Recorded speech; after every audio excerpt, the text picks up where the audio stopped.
Selamat datang di channel Sorot Anime. Dengan topik pembahasan anime terbaru, yang pastinya menarik. Tapi sebelum masuk ke pembahasan sebaiknya jangan lupa tekan tombol subscribe terlebih dahulu. Agar tidak ketinggalan update info terbaru. Terima kasih. Setelah memakan buah iblis dewa, apakah artinya Monkey D. Luffy adalah seorang dewa dalam cerita One Piece? Keberadaan Luffy dalam cerita One Piece memberikan warna yang sangat berbeda bagi dunia bajak laut.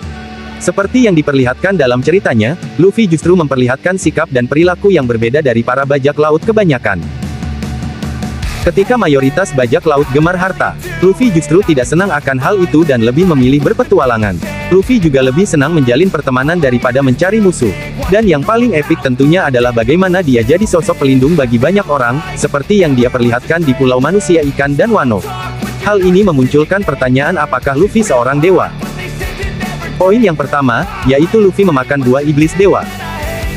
Di awal cerita One Piece, diperlihatkan bagaimana Luffy tidak sengaja memakan buah iblis yang dimiliki oleh Shanks.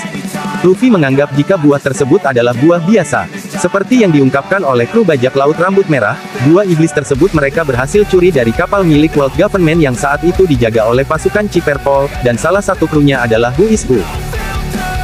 Pada awalnya, buah iblis yang dimakan oleh Luffy itu diperkenalkan dengan nama Gomu Gomu no Mi. Gomu Gomu no Mi merupakan salah satu buah iblis paling kuat dalam cerita One Piece. Buah iblis paramesia ini membuat seluruh tubuh Luffy berubah menjadi karet, atau elastis. Selama lebih dari 2 dekade, Oda Sensei masih menggunakan nama tersebut sampai kemudian fakta mengejutkan muncul di Arc Wano. Dalam chapter 1044 kemarin, terungkap jika nama dari buah iblis yang dikonsumsi oleh Luffy bukanlah Gomu Gomu no Mi. Nama asli buah iblis tersebut adalah Hito Hito no Mi, model Nika. Jenis buah iblis tersebut juga bukanlah paramesia seperti yang diungkapkan sebelumnya. Buah iblis Nika ternyata berjenis mythical Zoan. World Government ternyata sengaja menyembunyikan nama, atau menghilangkan nama asli dari buah iblis tersebut dari catatan sejarah. Namun, masih belum ada informasi apa yang kemudian menjadi alasan mereka melakukan hal tersebut. Satu hal yang pasti, Gorosei sempat mengatakan bahwa buah iblis ini merupakan buah iblis yang sudah mereka incar sejak 800 tahun yang lalu. Selain itu, kekuatan dari buah iblis Nika diketahui sangat dahsyat yang bahkan dianggap paling kuat di seluruh dunia. Selain dari apa yang sudah dihadirkan oleh Oda Sensei selama seriesnya berlangsung, kedahsyatan dari buah iblis Nika juga bisa kita lihat sejak chapter 1045 sampai 1071 kemarin di Arc Pulau Egghead. Sejauh ini, baru buah iblis Nika yang jadi satu-satunya buah iblis dewa yang diperkenalkan dalam ceritanya. Meskipun begitu, terdapat spekulasi jika kemungkinan ada buah iblis dewa lainnya yang akan diperkenalkan di seriesnya. Yang kedua, yaitu siapa itu Nika. Lalu, siapa sosok Nika? Pertama kali disebutkan di chapter 1018, Nika merupakan sosok pejuang legendaris yang dianggap sebagai sosok dewa. Dia hidup berabad-abad yang lalu di dunia One Piece, yang mana menurut penuturan dari Who is Who, dia sempat dipuja sebagai dewa pada masa lalu. Sosok Nika terkenal memiliki peran penting terutama bagi para budak atau tawanan. Dia selalu membawa kebahagiaan dan tawa bagi mereka.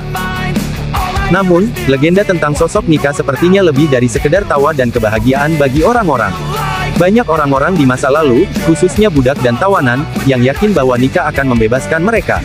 Dia juga akan membebaskan semua budak dan tawanan, serta melindungi mereka semua.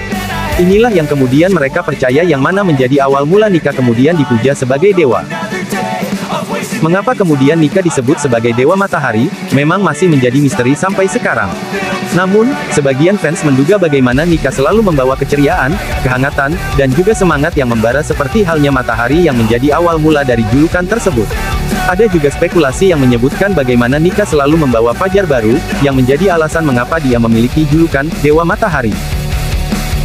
Dan yang menarik adalah, tanpa disadari sebenarnya petunjuk tentang sosok Nika ataupun tentang Dewa Matahari, ternyata sudah pernah Oda Sensei hadirkan sejak lama.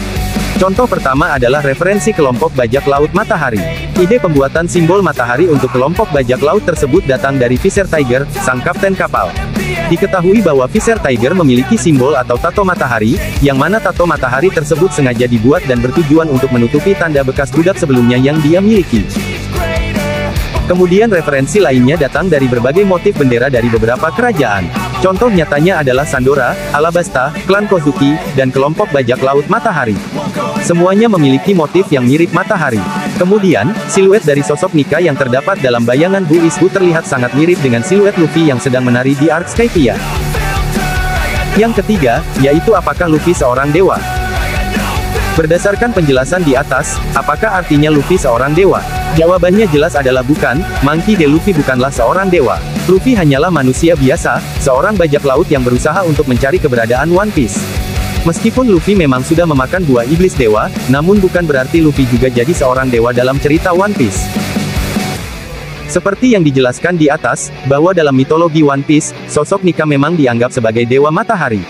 Namun, dia bukanlah sosok dewa yang bisa diartikan secara harfiah. Nika dianggap sebagai dewa atas apa yang dia perlihatkan, seperti membebaskan para budak, membawa keceriaan, dan juga mungkin memiliki kekuatan yang sangat dahsyat. Hal ini juga yang terjadi kepada Luffy. Sosok Luffy bukanlah dewa, namun setelah dia memakan buah iblis Nika, dia pun memiliki kekuatan yang sangat dahsyat.